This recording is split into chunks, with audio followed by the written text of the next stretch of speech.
We're speaking with Frank Gaffney, and we're talking about a real serious national security issue, but it's happening on Wall Street. And that is the New York Stock Exchange went to the SEC and said, hey, we want to change all of the history and all of the rules that we've had in this nation for 200 plus years. And really, from the very beginning of the definition of what a corporation is, and we want to change it so we can financialize nature and make a little profit off what trees do and what grass does and things like that. I mean, it's a total scam, but it's being foisted upon us by the World Economic Forum, the United Nations, Wall Street, and our own government. So, Frank, talk about a little these natural asset companies and a little bit about the accounting that they do. Well, Kevin, I had by way of a quick anecdote into all of this, I had a conversation with a mutual friend of ours, Bill Walton, on New Year's Eve. And I had the opportunity to read him in. He had not heard about any of this. And, he ran Allied Capital, a $6 billion Wall Street company for over 12 years, as I recall. And he said, well, this doesn't make any sense at all. I mean, there's no there. How can a corporation that can't make money have any value? And then he studied it a little bit more closely, and he realized that, as you were suggesting before the break, the only way you can do that is basically on the basis of fraud. And, the bigger sucker, I think, model.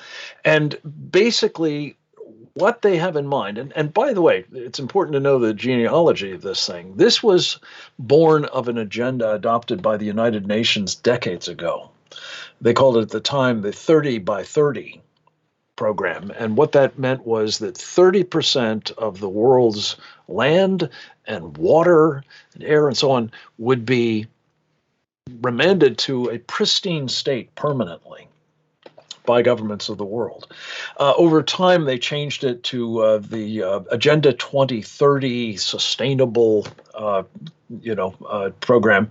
And, the point of it is whether it was the underlying idea that, as you say, you'd have companies that don't earn money being valuable, which is, let's face it, simply alchemy. Making the air monetized, they had to have an accounting system that would go along with it. And the UN helpfully came up with one of those too, which basically, as I understand it, just kind of imputes value to these natural resources, even though they can't be tapped or, otherwise exploited in the traditional ways. And by gum, if you buy that, I have a bridge that I would like to sell you in Brooklyn. This is unfortunately now hurtling down the tracks at us, though, because, as you say, of this collusion between, on the one hand, the New York Stock Exchange and this so-called IEG, the Intrinsic Exchange Group, which is responsible for the accounting process, not general accounting principles that you're familiar with, Kevin, but this new math or voodoo accounting, if you will. But this company, IEG, actually has as a joint venture partner the New York Stock Exchange. So that would qualify as a conflict of interest, it seems. But so does what the SEC under Gary Gensler is about. As you know, he's been quite controversial for a number of scandals, I think, in his past. But most especially, he's driven by this climate change agenda. And so they're all in on sort of moving forward with what I think of as an ESG, environment, social governance agenda on steroids with its own accounting system. And listen, but for this opportunity for comments and the kind of opposition that is now being generated, I think that this would have blown through months ago.